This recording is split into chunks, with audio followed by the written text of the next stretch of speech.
علي فولدر ميديا علومta diiniga iyo culimo aad u wanaagsan gudbintoodu wacan tahay ayaa kuugu diyaare ku xirnow casharada ay bixiyaan. Bismillahir Rahmanir Rahim. Alhamdulillahi Rabbil Alamin. Wa sallallahu wa sallama wa baraka ala sayyidina Muhammadin wa ala alihi wa sahbihi ajma'in. Walaalayaal waa xalqadii toddobaad ee duruustayni ramadaaniga ahaaday. insha allahu tacaala xalqadan waxaan ku soo qaadi doonaa tobanka dambe ee bisha ramadaan fadliga ay leedahay iyo waxyaabaha ilaahay uu dhex dhigay subxaanahu wa tacaala ayaan soo hadal qaadi doonaa. walaalayaal tobankan dambe ee bisha ramadaan waa waqti aad iyo aad u qaali ah, waa waqti aad iyo aad u fadli badan, waa waqti aad iyo aad in laga faa'iideysto ay muhiim tahay, waa fursad qaaliya oo inaad si heli doontana aysan ku hubnayn. walidaalika hadiga nabigayna calayhi salaatu wasalaam wuxuu ahaa markii xilligan la soo gaaro inuu juhdi fara badan oo bixiyo oo dadaal uusan bixin bisha inteeda kale qaybihii hore bisha dadaal uusan bixin inuu markii xilligan la soo gaaro uu bixiyo ayay ahayd hadiga nabiga calayhi salaatu wasalaam. walidaalika xadiidkii imaamu tirmidi oo umuna caaisha laga warinaya iyay waxay leedahay nabiga markay ka sheekeynaysay waxay tiri kaana yajtahidu fi lcasri alawaakhiri maa laa yajtahidu fi gayriha. tobanka dambe ee bisha ramadaan nabigu wuxuu dadaali jiray dadaal uusan dadaalin bisha inteeda kale. sidoo kale xadiis saxiixa muslim iyo bukhaari ba ku sugan oo caaisha laga wariyay iyo nabigu waxay leedahay umuna caaisha radiallahu canha iyadoo nooga hadlayso qaabka nabigu ahay tobanka dambe bisha ramadaan markii la soo gaaro sida hadigiisa iyo dhaqanka nabigu ahaayeen iyadoo ka hadlayso ayay waxay leedahay kaana nabiyu sala allahu calayhi wasalama idaa dakhala alcashru shadda mi'zarahu wa axyaa leylahu wa ayqada ahlah. waxay tiri nabigu wuxuu ahay calayhi salaatu wasalaam haddii la gaaro tobanka dambe ee ramadaan inuu guntiga xiranayo uu dhuuqsanayo, macnaha waxay kinaayo ka tahay hadalkaasu inuu dadaalayo. qofku markuu rabo howl adag inuu qabto cawiista ama maaragtay shayga uu xiran yahay aad u dhuuqsado dhabarkuu ku xirtaa, marka dhabarka ayuu dhuuqsan jiro, macnaha juhdi iyo dadaal fara badan oo cibaadada xaggeeda u geli jiray. wa axyaa leylahu habeenkiisana waa nooleynayay oo habeenkii oo dhan ayuu cibaado ku nooleynaya sida salaad inuu dukado kale, in maaragtay qur-aankii uu akhrinayo kale, dikriga ilaahay duca iyo baryo ilaahay uu baryayo. habeenkii oo idil nabigu ma seexan jirin markii la gaaro tobanka dambe wuu nooleyn jiray. wa ayqada ahlahu ahalkiisana waa toosin jiro, ahalkiisa xaasaska iyo caruurta iyana ayagana waa toosin jiro. wuxuu dhihi jiray kaca oo cibaadeysta oo maaragtay salaad iyo duco iyo adkaar iyo qur-aan intaasba ku gala oo cibaado u toosa ayuu dhihi jiray. saa darteed annagana waxaa noogu sugan dayasho nabiga calayhi salaatu wasalaam, maadaama asagu sidaas u dadaalaya asagoo ah khayru khalqillaahi ah oo wax dembiya aan lahayn, annagoo dunuub fara badan galnay oo wax badan oo qalada naga dhaceen inaan aad iyo aad u dadaalno si ilaahay dembiga noogu dhaafo waa muhim.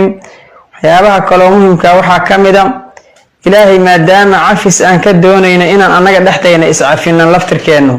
haddaan iscafino ilaahayna waana cafinayaa walaalayaal. marka bishaan iyadoo sidaa u wada barakaysan guud ahaan gaar ahaan haddana tobankaa dambe sidaas ayay u fadli badan tahay. waxyaabaha bishaan dhexdeeda ku jira xilligan weliba tobankan dambe waxyaabaha tobankaa dambe ilaahay uu dhex dhigay waxaa ka mid a laylatulqadri habeenka la yidhaahdo. habeenkaas laylatulqadriga la yidhaahdo aad iyo aad u fadli badan ayaa ku jira bishaan ramadaan weliba tobankan dambe. saa darteed xadiis umuna caaisha laga warinayo, umuna caaisha waxay leedahay kaana nabiyu sala allahu calayhi wasalam yujaawiru fi lcashri alawaakhiri min ramadaan ويقول تحروا ليلة القدر في العشر الأواخر من رمضان. وحيل هذا النبي صلى الله وسلم وبارك عليه طبعا كان دمه رمضان واعتكاف جري مسجد كوجلي جري الدنيا ده إيه وحيابها صعود وكجي سنجري مركز مساجد كو اعتكاف جري وحونا به جري تحروا ليلة القدر في العشر الأواخر من رمضان.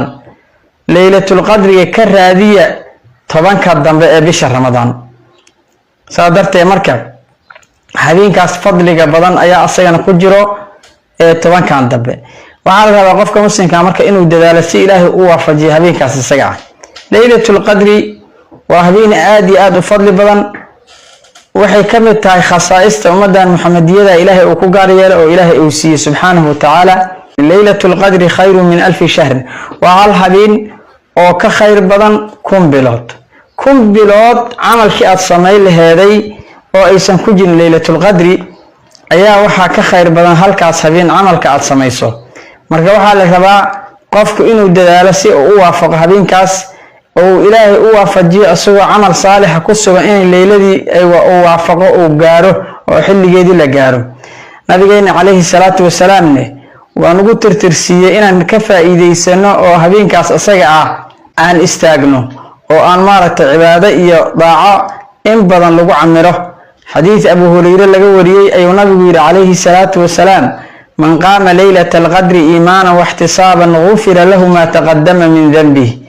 قفك إساقها بين كان ليلة القدر أسيقوا إلهي درتي سكتهي أسيقوا إلهي أجر أغربه إلهي الدنبي سيهرو دافيا أيور النبي عليه الصلاة والسلام. حديث كاس بخاري مسلم لولا ويسو صاريا والله اللي يالمركا اسكسوا الضوبة بيشان رمضان أيضا آد وفضل بضان كارهان طبعا كان دنبه أن كفائدي سنة أن رادين habeenkaas aad iyo aad loo fadilay oo maaragtay ilaahay uu sheegay inuu kun bilood ka fadli badan yahay. kun bilood wax sahlan ma ahan, waa 83 sano iyo dhowr bilood amalkii aad sameey laheed ayaa halka habeenkuugu xasilaya. marka aan dadaalno waxaa loo badan yahay waliba habeenada oo awtaarta ama tira dheerka ah oo watarka inay ku jirto sida xadiidkii Caaisha uu tilmaamayay rasuulku uu yiri calayhi salaatu wasalaam taharru laylatul qadri fil witr من العشر الأواخر من رمضان. ليلة القدر كالرادية habeenada tira dheerka ee 10 dambe Ramadan ku jira. xadiidka Imam Bukhari Muslim labada waa soo saarayaan iyo qeyrkoodba. marka walaalayaal waxaan isu dardaarmaynaa inaan ka faa'iideysano habeenadan qaaliga ah ilaahay sina aan ka barino in maaragta uu nawaafajiyo leyladaas ayada ah. waxyaabaha kale maaragta muhiimka waxaa kamid ah qofku inuu badiyo ducada ah اللهم إنك عفو تحب العفو فاعف عني. إلهي يوم الله وح عفيات هاي عفينا وجع شهاي إله عفي. دعاء نقفك مسلم كائنه كوع العليا يا صناعة انت أيان ما ركتي اسكبر رجلين. هذا وبالله توفيق. والسلام عليكم ورحمة الله وبركاته. رمضان قد أهل بالصيام وأطل مصعدا أهلا وخلا ليته في كل حين